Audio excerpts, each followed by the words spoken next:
Hi hello ನಮಸ್ತೆ ಎಲ್ಲರಿಗೂ S media ಚಾನಲಿನ ಮತ್ತೊಂದು ವಿಡಿಯೋಗೆ ಸ್ವಾಗತ ಸುಸ್ವಾಗತ. ಸ್ನೇಹಿತರೆ, ಎಲ್ಲರೂ ಹೇಗಿದ್ದೀರಾ? ಎಲ್ಲರೂ ಚೆನ್ನಾಗಿದ್ದೀರಾ ಅಂದ್ಕೊಂಡಿದ್ದೀನಿ. ನಾನು ಕೂಡ ತುಂಬಾ ಚೆನ್ನಾಗಿದ್ದೀನಿ. ಎಲ್ಲರೂ ಚೆನ್ನಾಗಿದ್ದೀರಾ ಅಂದ್ಕೊಂಡು ಭಾವಿಸ್ಕೊಂಡು ಇವತ್ತಿನ ಒಂದು ವಿಡಿಯೋನ ಶುರು ಮಾಡಿಬಿಡೋಣ. ಇವತ್ತಿನ ಒಂದು ವಿಡಿಯೋದಲ್ಲಿ ಸ್ನೇಹಿತರೆ, ಡಿಸೆಂಬರ್ 4ನೇ ತಾರೀಕು ಹೊಸ್ತಿಲ ಹುಣ್ಣಿಮೆ ಇದೆ. ಬೆಳಗಿನ ಜಾವ ಡಿಸೆಂಬರ್ 5ನೇ ತಾರೀಕು ಕೊನೆಗೊಳ್ಳುತ್ತದೆ. ಡಿಸೆಂಬರ್ 4ನೇ ದಿನ ಸ್ನೇಹಿತರೆ, ಸಂಜೆಯ ಸಮಯದಲ್ಲಿ ಏನೆಲ್ಲ ಪೂಜೆ ಪುನಸ್ಕಾರಗಳನ್ನು ಮಾಡಬೇಕು ಅನ್ನೋದನ್ನ ತಿಳಿಸ್ಕೊಡ್ತೀನಿ. ಇದನ್ನೆಲ್ಲ ಕಂಪ್ಲೀಟಾಗಿ ತಿಳ್ಕೋಬೇಕು. ಇದರ ಜೊತೆಗೆ ಈ 3-4 ರಾಶಿಯವರಿಗೆ ಸ್ನೇಹಿತರೆ ಸಾಕಷ್ಟು ಅದೃಷ್ಟವನ್ನು ಗಳಿಸಲಿದ್ದೀರಿ ಹುಣ್ಣಿಮೆಯ ದಿನದಿಂದ ಅಂತಲೇ ಹೇಳ್ಬೋದು. ಹಾಗಿದ್ರೆ ಈ 3 ರಾಶಿಯವರು ಯಾರ್ಯಾರು, ಏನೆಲ್ಲ ಅದೃಷ್ಟದ ಫಲಗಳನ್ನು ಗಳಿಸಲಿದ್ದೀರಿ, ಯಾವುದರ ಬಗ್ಗೆ ಮುಂದಿನ ದಿನಗಳಲ್ಲಿ ಎಚ್ಚರಿಕೆ ವಹಿಸಬೇಕು ಅನ್ನೋದನ್ನ ಕಂಪ್ಲೀಟಾಗಿ ತಿಳಿಸ್ಕೊಡ್ತೀನಿ. ಇದನ್ನೆಲ್ಲ ತಿಳ್ಕೋಬೇಕು ಅಂದರೆ ಎಲ್ಲೂ ಕೂಡ ವಿಡಿಯೋನ ಸ್ಕಿಪ್ ಮಾಡಬಾರ್ದು. ಅಂದರೆ ವಿಡಿಯೋನ ಕಟ್ ಮಾಡಿ ಓಡಿಸ್ಕೊಂಡೋಗಿ ನೋಡ್ತೀರಾ, ಇದು ಫುಲ್ ಇನ್ಫಾರ್ಮೇಷನ್ ಅರ್ಥ ಆಗಲ್ಲ ಸ್ನೇಹಿತರೆ. ಸೊ ಹಾಗಾಗಿ ಎಲ್ಲ ವಿಡಿಯೋದಲ್ಲೂ ತಿಳಿಸ್ತಾ ಇರ್ತೀನಿ. ಮೊದಲಿಂದ ಕೊನೆ ತನಕ ವಿಡಿಯೋನ ವಾಚ್ ಮಾಡಿ. ವಿಡಿಯೋದಲ್ಲಿ ಒಳ್ಳೆ ಮಾಹಿತಿ ಸಿಕ್ಕಿದ್ದಲ್ಲಿ ತಪ್ಪದೆ ವಿಡಿಯೋಗೊಂದು ಲೈಕ್ ಕೊಟ್ಟು, ಇನ್ನೂ ನನ್ನ ಚಾನಲ್ನ ಸಬ್ಸ್ಕ್ರೈಬ್ ಮಾಡ್ಕೊಂಡಿಲ್ಲ ಅಂದರೆ ಎಸ್ ಮೀಡಿಯಾಗೆ ಸಬ್ಸ್ಕ್ರೈಬ್ ಆಗಿ ನಿಮ್ಮ ಅಭಿಪ್ರಾಯಗಳನ್ನು ಕಮೆಂಟ್ ಬಾಕ್ಸಲ್ಲಿ ತಿಳಿಸಿ. ಓಂ ನಮ್ಮ ಶನೇಶ್ವರಾಯ ನಮಃ ಅಂತ ಕಮೆಂಟ್ ಮಾಡಿ. ಶನಿ ದೇವರ ಅನುಗ್ರಹದಿಂದ ನಿಮ್ಮ ಜೀವನದಲ್ಲಿ ಎಷ್ಟೇ ದೊಡ್ಡ ಮಟ್ಟದಲ್ಲಿ ಸಮಸ್ಯೆಗಳಿದ್ದರೂ ಕೂಡ ಅವೆಲ್ಲವೂ ಸಂಪೂರ್ಣವಾಗಿ ನಿವಾರಣೆಯಾಗಲಿದೆ ಸ್ನೇಹಿತರೆ. ಸೊ ಹಾಗಾಗಿ ತಪ್ಪದೇ ಕಮೆಂಟ್ ಮಾಡಿ ಅಂತ ಹೇಳ್ತಾ ವಿಡಿಯೋದ ಕಡೆ ಗಮನ ಕೊಟ್ಬಿಡೋಣ. ಹೌದು, ವರ್ಷದ ಕೊನೆಯ ಹುಣ್ಣಿಮೆ ಸ್ನೇಹಿತರೆ. ಹುಣ್ಣಿಮೆಯ ದಿನ ಉಪವಾಸ, ಪೂಜೆ ಪುನಸ್ಕಾರ, ದಾನ ಕಾರ್ಯಗಳಲ್ಲಿ ತೊಡಗಿಸಿಕೊಂಡರೆ ನಿಮ್ಮ ಜೀವನದಲ್ಲಿರುವಂತಹ ಪಾಪ ಕರ್ಮಗಳು ಎಲ್ಲವೂ ಕೂಡ ಮುಕ್ತಿಯನ್ನು ಹೊಂದಲಿದೆ ಸ್ನೇಹಿತರೆ. ಬಿಡು ದಿನ ಅಂತಂದರೆ ನೀವು ಮಾಮೂಲಿ ದಿನ ಸ್ನೇಹಿತರೆ ಪೂಜೆ ಪುನಸ್ಕಾರಗಳು ಮತ್ತು ದಾನ ಧರ್ಮಗಳನ್ನು ಮಾಡುವುದಕ್ಕಿಂತ ಹೆಚ್ಚಾಗಿ ಅಮಾವಾಸ್ಯೆ ಮತ್ತು ಹುಣ್ಣಿಮೆಯ ಸಮಯದಲ್ಲೇ ಮಾಡಿ. ನಿಮ್ಮ ಸಮಸ್ಯೆಗಳೆಲ್ಲವೂ ಕೂಡ ನಿವಾರಣೆಯಾಗಲಿದೆ ಅಂತಲೇ ಹೇಳ್ಬೋದು. ಓಕೆ, ಈ 3 ರಾಶಿಯವರು ಏನೆಲ್ಲ ಅದೃಷ್ಟದ ಫಲಗಳನ್ನು ಗಳಿಸಲಿದ್ದೀರಿ, ಯಾವುದರ ಬಗ್ಗೆ ಎಚ್ಚರಿಕೆ ವಹಿಸಬೇಕು ಅನ್ನೋದನ್ನ ನೋಡ್ತಾ ಹೋಗೋಣ. ಮೊದಲನೇದಾಗಿ ಸ್ನೇಹಿತರೆ, ಸೂರ್ಯ ಮತ್ತು ಶನಿ ಸೇರಿ ವಿಶೇಷ ಯೋಗವನ್ನು ಸೃಷ್ಟಿಸಲಿದ್ದಾರೆ ಹುಣ್ಣಿಮೆಯ ದಿನ. ಈ 3 ರಾಶಿಯವರಿಗೆ ಬೇಡವೆಂದರೂ ಧನಲಾಭ. ಹಾಗಿದ್ರೆ ಈ 3 ರಾಶಿಯವರು ಯಾವ ವಿಚಾರದ ಬಗ್ಗೆ ಎಚ್ಚರಿಕೆ ವಹಿಸಬೇಕು, ಏನೆಲ್ಲ ಅದೃಷ್ಟದ ಫಲಗಳನ್ನು ಗಳಿಸಲಿದ್ದೀರಿ ಅನ್ನೋದನ್ನ ನೋಡ್ತಾ ಹೋಗೋಣ. ಸ್ನೇಹಿತರೆ, ಡಿಸೆಂಬರ್ 3ನೇ ತಾರೀಕು ಸ್ನೇಹಿತರೆ ಸಾಕಷ್ಟು ಅದೃಷ್ಟದ ಫಲಗಳನ್ನು ಗಳಿಸಲಿದ್ದೀರಿ. ಇನ್ನು ಡಿಸೆಂಬರ್ 4ನೇ ತಾರೀಕು ಹುಣ್ಣಿಮೆ ಇರುವ ಕಾರಣ ಸ್ನೇಹಿತರೆ, ಶನಿ ಮತ್ತು ಸೂರ್ಯ ಗ್ರಹಗಳ ನಡುವೆ 108 ಡಿಗ್ರಿಯಲ್ಲಿ ಸಂಚಾರವನ್ನು ಮಾಡಲಿದ್ದಾರೆ. ಈ ಕಾರಣದಿಂದ ತ್ರಿದಂಶಕ ಯೋಗದ ನಿರ್ಮಾಣವಾಗುವುದು. ಈ ಶುಭ ಯೋಗದಿಂದಾಗಿ 3 ರಾಶಿಗೆ ಸೇರಿದ ಜನರಿಗೆ ಅದ್ಭುತವಾದ ಲಾಭ ದೊರಕುವುದು. ಹಾಗಿದ್ರೆ 3 ರಾಶಿಗಳು ಯಾವ್ಯಾವುದು ಎಂಬುದನ್ನು ನೋಡ್ತಾ ಹೋಗೋಣ. ಗ್ರಹಗಳ ರಾಜನಾದ ಸೂರ್ಯ ಮತ್ತು ಕರ್ಮಫಲದಾತ ಹಾಗೂ ನ್ಯಾಯಾಧೀಶನಾದ ಶನಿಯು ಅಂದರೆ ಸ್ನೇಹಿತರೆ ಡಿಸೆಂಬರ್ 4ನೇ ತಾರೀಕು ಗುರುವಾರ ದಿನ ವಿಶೇಷ ಯೋಗದ ನಿರ್ಮಾಣವನ್ನು ಮಾಡಲಿದ್ದಾರೆ. ಇದಕ್ಕೆ ಸ್ನೇಹಿತರೆ ತ್ರಿದಾಂಶಕ ಯೋಗ ಎಂದು ಕರೆಯಲಾಗುತ್ತದೆ. ಈ ಶುಭ ಯೋಗವು ಯಾವಾಗ ರೂಪುಗೊಳ್ಳುವುದು ಎಂದರೆ, ಯಾವಾಗ ಸೂರ್ಯ ಮತ್ತು ಶನಿ ಪರಸ್ಪರ 108 ಡಿಗ್ರಿ ಕೋನದಲ್ಲಿ ತನ್ನ ಚಲನೆಯನ್ನು ಮಾಡುವುದೋ ಆಗ ಈ ಶುಭ ಯೋಗದ ಸೃಷ್ಟಿಯಾಗುವುದು. ಜ್ಯೋತಿಷ್ಯ ಶಾಸ್ತ್ರದ ಪ್ರಕಾರ ಇಂದು ಅಂದರೆ ಸ್ನೇಹಿತರೆ ಡಿಸೆಂಬರ್ 4ನೇ ತಾರೀಕು ಬೆಳಿಗ್ಗೆ 8:52ಕ್ಕೆ ಈ ಶುಭ ಯೋಗ ನಿರ್ಮಾಣವಾಗಲಿದೆ ಸ್ನೇಹಿತರೆ. ಜ್ಯೋತಿಷ್ಯದಲ್ಲಿ ಸೂರ್ಯ ಮತ್ತು ಶನಿಯನ್ನು ಪರಸ್ಪರ ವಿರೋಧಿ ಗ್ರಹಗಳು ಎಂದು ಕರೆಯಲಾಗುತ್ತದೆ. ಆದರೆ ಯಾವಾಗ 2 ಗ್ರಹಗಳು 108 ಡಿಗ್ರಿಯಲ್ಲಿ ತನ್ನ ಚಲನೆಯನ್ನು ಮಾಡುವುದೋ ಇದರಿಂದ ಸಾಕಷ್ಟು ಶುಭ ಫಲಗಳು ಪ್ರಾಪ್ತಿಯನ್ನು ಈ 3 ರಾಶಿಗೆ ಸೇರಿದ ಜನರು ಪಡೆಯಲಿದ್ದಾರೆ ಸ್ನೇಹಿತರೆ. ಅತ್ಯಂತ ಹೆಚ್ಚಿನ ಸಕಾರಾತ್ಮಕ ಪ್ರಭಾವವನ್ನು ಈ 3 ರಾಶಿಗಳಿಗೆ ಸೇರಿದ ಜನರ ಜೀವನದಲ್ಲಿ ನೋಡಬಹುದಾಗಿದೆ. ಹಾಗಾಗಿ ಇವರು ತಮ್ಮ ಪ್ರತಿಯೊಂದು ಕ್ಷೇತ್ರದಲ್ಲಿಯೂ ಅಪಾರವಾದ ಲಾಭ ಗಳಿಸುವರು.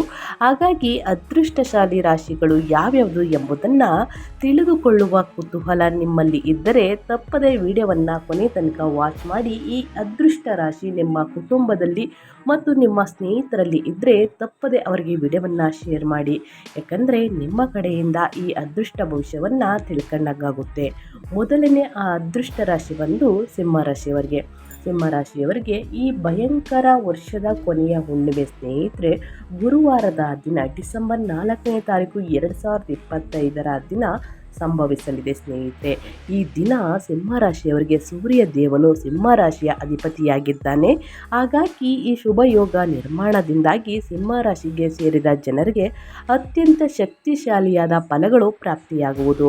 ವೃತ್ತಿ ಜೀವನಕ್ಕೆ ಸಂಬಂಧಿಸಿದಂತೆ ಈ ಅವಧಿಯಲ್ಲಿ ನಿಮ್ಮ ಅಪೂರ್ಣ ಕೆಲಸಗಳೆಲ್ಲ ಪೂರ್ಣಗೊಳ್ಳುವ ಯೋಗ ದೊರಕಲಿದೆ. ಹಾಗೆ ಹಿರಿಯ ಅಧಿಕಾರಿಗಳು ಹೊಗಳಿಕೆಗೆ ಪಾತ್ರರಾಗುವಿರಿ ಮತ್ತು ಯಾವುದಾದರೂ ದೊಡ್ಡ ಅವಕಾಶ ಲಭಿಸುವುದರಿಂದ ಈ ಸಂದರ್ಭದಲ್ಲಿ ನೀವು ಬಹಳಷ್ಟು ಸಂತೋಷವನ್ನು ನೋಡಲಿದ್ದೀರಿ. ಸೂರ್ಯ ಮತ್ತು ಶನಿಯು ಶುಭ ಪ್ರಭಾವ ನಿಮ್ಮ ಮೇಲಿರುವುದರಿಂದ ಈ ಅವಧಿಯಲ್ಲಿ ಆರ್ಥಿಕ ವಿಚಾರಗಳಿಗೆ ಸಂಬಂಧಿಸಿದಂತೆ ಲಾಭವನ್ನು ಪಡೆಯಲು ಸಾಕಷ್ಟು ಹೊಸ ಮಾರ್ಗಗಳು ನಿಮಗೆ ಗೋಚರಿಸುವುದು. ಹಾಗೆ ಮನೆಯಲ್ಲಿ ನಿಮ್ಮ ಗೌರವ, ಖ್ಯಾತಿ ಮತ್ತು ಪ್ರತಿಷ್ಠೆಯಲ್ಲಿ ಸಾಕಷ್ಟು ಹೆಚ್ಚಳವಾಗಲಿದೆ. ಈ ಸಂದರ್ಭದಲ್ಲಿ ಸಿಂಹರಾಶಿಗೆ ಸೇರಿದ ಜನರ ನಾಯಕತ್ವದ ಸಾಮರ್ಥ್ಯವನ್ನು ಪ್ರತಿಯೊಬ್ಬರೂ ಹೊಗಳುವರು. ಜೊತೆಗೆ ಸಿಂಹರಾಶಿಗೆ ಸೇರಿದ ವಿದ್ಯಾರ್ಥಿಗಳು ಸ್ಪರ್ಧಾತ್ಮಕ ಪರೀಕ್ಷೆಗೆ ತಯಾರಿಗಳನ್ನು ನಡೆಸುತ್ತಿದ್ದಾರೆ ಸ್ನೇಹಿತರೆ. ಈ ಸಮಯದಲ್ಲಿ ಮಾನಸಿಕ ಶಾಂತಿ ಮತ್ತು ದೃಢತೆಯನ್ನು ಹೊಂದುವ ಯೋಗ ಲಭಿಸಲಿದೆ. ಆದರೆ ಸ್ನೇಹಿತರೆ, ಇಷ್ಟೆಲ್ಲ ಅದೃಷ್ಟವನ್ನು ನೋಡಬೇಕು ಅಂದರೆ ನಿಮ್ಮ ಆರೋಗ್ಯ ಬಹಳ ಮುಖ್ಯವಾಗುತ್ತದೆ. ನಿಮ್ಮ ಆರೋಗ್ಯದ ಕಡೆ ಗಮನ ಕೊಡಿ. ಹೊಟ್ಟೆಗೆ ಸಂಬಂಧಪಟ್ಟಂಥ ಸಮಸ್ಯೆ ನಿಮ್ಮನ್ನು ಕಾಡಬಹುದು ಹುಣ್ಣಿಮೆಯ ದಿನದಿಂದ. ಸೊ ಅದರ ಕಡೆ ಗಮನವಹಿಸಿ ಸಣ್ಣ ಪುಟ್ಟ ಪರಿಹಾರಗಳನ್ನು ಮಾಡಿ ಕೊನೆಯಲ್ಲಿ ತಿಳಿಸ್ತೀನಿ. ನಿಮ್ಮ ಆರೋಗ್ಯ ಸಮಸ್ಯೆ ಸಂಪೂರ್ಣವಾಗಿ ನಿವಾರಣೆಯಾಗಲಿದೆ. ಇನ್ನು ಮುಂದಿನ ರಾಶಿಯವರ ಬಗ್ಗೆ ಹೇಳೋದಾದರೆ ಮಕರ ರಾಶಿಯವರಿಗೆ ಹುಣ್ಣಿಮೆಯ ದಿನದಿಂದ ಗ್ರಹಗಳ ನ್ಯಾಯಾಧೀಶನಾದ ಶನಿಯು ಮಕರ ರಾಶಿಯ ಅಧಿಪತಿಯಾಗಿದ್ದಾನೆ. ಈ ಕಾರಣದಿಂದಾಗಿ ಈ ಶುಭ ಯೋಗವು ಕೂಡ ನಿಮಗೆ ವಿಶೇಷವಾಗಿ ಹೆಚ್ಚಿನ ಲಾಭದಾಗಿರುವುದು. ಬಹಳ ಸಮಯದಿಂದ ಅಪೂರ್ಣಗೊಂಡಿದ್ದಂತಹ ನಿಮ್ಮ ಕೆಲಸಗಳೆಲ್ಲವೂ ಈ ಅವಧಿಯಲ್ಲಿ ಯಶಸ್ವಿಯಾಗಿ ಪೂರ್ಣಗೊಳ್ಳುವುದರೊಂದಿಗೆ ನೀವು ಹೆಚ್ಚಿನ ಸಕಾರಾತ್ಮಕ ಫಲಿತಾಂಶಗಳನ್ನು ಈ ಸಂದರ್ಭದಲ್ಲಿ ಪಡೆಯಲಿದ್ದೀರಿ. ಕೆಲಸವನ್ನು ಮಾಡುವ ಮಕರ ರಾಶಿಗೆ ಸೇರಿದ ಜನರಿಗೆ ಈ ಅವಧಿಯಲ್ಲಿ ಬಡ್ತಿ ಅಥವಾ ಮಹತ್ವಪೂರ್ಣವಾದ ಜವಾಬ್ದಾರಿಗಳು ದೊರಕುವ ಸಂಭವ ನಿರ್ಮಾಣಗೊಳ್ಳಲಿದೆ. ವ್ಯಾಪಾರ ವ್ಯವಹಾರವನ್ನು ಮಾಡುವ ಈ ರಾಶಿಗೆ ಸೇರಿದ ಜನರು ಸಾಕಷ್ಟು ಪ್ರಗತಿಯನ್ನು ಈ ಸಂದರ್ಭದಲ್ಲಿ ಪಡೆಯುವರು. ನಿಮ್ಮ ಹಳೆಯ ಹೂಡಿಕೆಗಳಿಂದ ಅತ್ಯಂತ ಹೆಚ್ಚಿನ ಲಾಭವನ್ನು ಗಳಿಸುವ ಯೋಗವಿದೆ. ಈ ಸಂದರ್ಭದಲ್ಲಿ ಮಕರ ರಾಶಿಗೆ ಸೇರಿದ ಜನರ ಮನೆಯಲ್ಲಿ ಸಂತೋಷ ಹಾಗೂ ಶಾಂತಿಯಿಂದ ಕೂಡಿದ ವಾತಾವರಣವಿರಲಿದೆ ಹಾಗೂ ನಿಮ್ಮ ಮನೆಯ ಸದಸ್ಯರೊಂದಿಗಿನ ಸಾಮರಸ್ಯ ಹೆಚ್ಚಾಗಲಿದೆ. ಸೂರ್ಯ ಮತ್ತು ಶನಿಯ ಶುಭ ಪ್ರಭಾವದಿಂದ ಮಕರ ರಾಶಿಗೆ ಸೇರಿದ ಜನರ ಆರೋಗ್ಯ ಮತ್ತು ಈ ಅವಧಿಯಲ್ಲಿ ಸಾಕಷ್ಟು ಸುಧಾರಿಸಬೇಕಾಗಿದೆ. ಇನ್ನಷ್ಟು ಬಲಗೊಳ್ಳಬೇಕು ಅಂದರೆ ಸ್ನೇಹಿತರೆ, ಪ್ರತಿದಿನ ಯೋಗ ಧ್ಯಾನವನ್ನು ಮಾಡಿ. ಚರ್ಮಕ್ಕೆ ಸಂಬಂಧಪಟ್ಟಂತಹ ಸಮಸ್ಯೆ ಇದ್ದರೆ ಸಾಸಿವೆ ಎಣ್ಣೆಯನ್ನು ಬಿಸಿ ಮಾಡಿ ಸ್ನೇಹಿತರೆ ಮೈ ಕೈ ಕಾಲುಗಳಿಗೆ ಸ್ನೇಹಿತರೆ ಹಚ್ಚಿ ಬೆಳಿಗ್ಗೆ ಸ್ನಾನವನ್ನು ಮಾಡುವುದರಿಂದ ಕ್ರಮೇಣವಾಗಿ ಸ್ನೇಹಿತರೆ ನಿಮ್ಮ ಚರ್ಮದ ಸಮಸ್ಯೆ ನಿವಾರಣೆಯಾಗಲಿದೆ. ಇನ್ನು ಮುಂದಿನ ರಾಶಿಯವರ ಬಗ್ಗೆ ಹೇಳೋದಾದರೆ ಕುಂಭರಾಶಿಗೆ ಸೇರಿದ ಜನರಿಗೆ ಇಂದಿನಿಂದ ಸೃಷ್ಟಿಯಾಗಿರುವಂತಹ ತ್ರಿದಾರ್ಶಕ ಯೋಗದಿಂದಾಗಿ ಸ್ನೇಹಿತರೆ ಪ್ರಗತಿಗಾಗಿ ಹೊಸ ಅವಕಾಶಗಳು ಲಭಿಸುವುದು. ಶನಿದೇವನ ಕೃಪೆಯಿಂದಾಗಿ ಯಾವುದೇ ರೀತಿಯ ಕಠಿಣ ಪರಿಸ್ಥಿತಿಯಲ್ಲಿ ಕುಂಭರಾಶಿಗೆ ಸೇರಿದ ಜನರಿಗೆ ಯಶಸ್ಸು ದೊರಕುವ ಸಂಭವ ಹೆಚ್ಚಾಗಿರಲಿದೆ. ವಿದೇಶಕ್ಕೆ ಸಂಬಂಧಿಸಿದ ಕೆಲಸ ಅಂದರೆ IT, ಶೋಧ, ಶಿಕ್ಷಣ ಅಥವಾ ಟೆಕ್ನಿಕಲ್ ಕ್ಷೇತ್ರಕ್ಕೆ ಸಂಬಂಧಿಸಿದ ಕೆಲಸವನ್ನು ಮಾಡುವ ಕುಂಭರಾಶಿಗೆ ಸೇರಿದ ಜನರಿಗೆ ಈ ಅವಧಿಯಲ್ಲಿ ಸಾಕಷ್ಟು ಲಾಭ ದೊರಕಲಿದೆ. ಈ ಸಂದರ್ಭದಲ್ಲಿ ನಿಮ್ಮ ಸಾಮಾಜಿಕ ಸಂಪರ್ಕಗಳು ಹೆಚ್ಚಾಗುವುದು ಮತ್ತು ಮಹತ್ವಪೂರ್ಣ ಜನರೊಂದಿಗೆ ಉತ್ತಮ ಸಂಪರ್ಕವನ್ನು ಸ್ಥಾಪಿಸಲು ನಿಮಗೆ ಸಾಧ್ಯವಾಗಲಿದೆ. ಸೂರ್ಯ ಶನಿಯು ಶುಭ ಪ್ರಭಾವದಿಂದಾಗಿ ಕುಂಭರಾಶಿಗೆ ಸೇರಿದ ಜನರಿಗೆ ಧನ ಲಾಭಕ್ಕಾಗಿ ಉತ್ತಮ ಅವಕಾಶ ಈ ಸಂದರ್ಭದಲ್ಲಿ ಲಭಿಸುವುದು. ನಿಮ್ಮ ಕಳೆದು ಹೋದಂತಹ ಹಣವನ್ನು ವಾಪಸ್ಸು ಪಡೆಯುವ ಯೋಗವೂ ಕೂಡ ನಿರ್ಮಾಣಗೊಳ್ಳಲಿದೆ. ಈ ಸಂದರ್ಭದಲ್ಲಿ ಮಾನಸಿಕವಾಗಿ ಹೆಚ್ಚು ಶಾಂತಿಯುತವಾಗಿರುವುದರಿಂದ ನೀವು ನಿಮ್ಮ ಮನಸ್ಸನ್ನು ನಿಯಂತ್ರಿಸುವ ಸಾಮರ್ಥ್ಯವನ್ನು ಸಹ ಹೊಂದಲಿದ್ದೀರಿ ಸ್ನೇಹಿತರೆ. ನೀವು ಕೂಡ ನಿಮ್ಮ ಆರೋಗ್ಯದ ಕಡೆ ಅತಿ ಹೆಚ್ಚಾಗಿ ಗಮನವನ್ನು ಕೊಡಬೇಕಾಗುತ್ತದೆ. ನೀವು ಕೂಡ ಪ್ರತಿದಿನ ಸ್ನಾನವನ್ನು ಮಾಡಬೇಕಾದ್ರೆ ಸ್ನೇಹಿತರೆ ನೆಗೆಟಿವ್ಸ್ ಎಲ್ಲ ಹೊರ ಹಾಕಬೇಕು ಅಂದರೆ ಪ್ರತಿದಿನ ಸ್ನಾನವನ್ನು ಮಾಡಬೇಕಾದ್ರೆ ಅಥವಾ ಮಂಗಳವಾರ ಶುಕ್ರವಾರ ಸ್ನಾನವನ್ನು ಮಾಡಬೇಕಾದ್ರೆ ಚೀಟಿಗೆ ಅರಿಶಿಣವನ್ನು ಮಿಕ್ಸ್ ಮಾಡಿ ಸ್ನೇಹಿತರೆ ಸ್ನಾನವನ್ನು ಮಾಡಿ. ಅದರಲ್ಲೂ ಹುಣ್ಣಿಮೆಯ ದಿನ ಈ ಕೆಲಸವನ್ನು ಮಾಡುವುದರಿಂದ ನಿಮ್ಮಲ್ಲಿರುವಂತಹ ನೆಗೆಟಿವ್ಸ್ ಎಲ್ಲ ಹೊರ ಹೋಗಲಿದೆ. ಪಾಸಿಟಿವ್ ವೆಬ್ಸ್ನ ನೋಡಲಿದ್ದೀರಿ. ಸೊ ಹಾಗಾಗಿ ತಪ್ಪದೆ ಈ ಒಂದು ಪರಿಹಾರವನ್ನು 3 ರಾಶಿಯವರು ಮಾಡಬಹುದು. ಯಾರೆಲ್ಲ ವಿಡಿಯೋವನ್ನು ನೋಡ್ತಿದ್ದೀರಾ ಅವರು ಕೂಡ ಮಾಡಬಹುದು.